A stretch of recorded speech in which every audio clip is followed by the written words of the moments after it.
আসসালামু আলাইকুম। সময়ের স্বাস্থ্য কথায় স্বাগতম।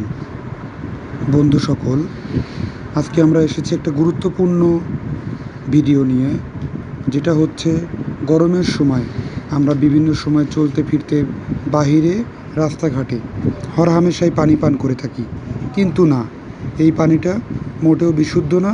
যে পানিতে আছে ডায়রিয়া, টাইফয়েডের মতো অসংখ্য জীবাণু, যা কিনা মারাত্মক স্বাস্থ্য ঝুঁকি। আমরা যদি এই পানি হরহামেশাই খাই তাহলে অসুস্থ হয়ে পড়ব। তাই আমরা বলছি, আমাদের স্বাস্থ্য অধিদপ্তর থেকে একটা পরামর্শ থাকে সবসময়ই, যেটা হচ্ছে আপনারা বিশুদ্ধ পানি পান করুন। আর নিজের স্বাস্থ্য সুরক্ষার জন্য যদি সম্ভব হয় মিনারেল ওয়াটার খেতে পারেন। বন্ধু সকল, আজ এ পর্যন্তই। সময়ের স্বাস্থ্য কথার সাথেই থাকুন। আরও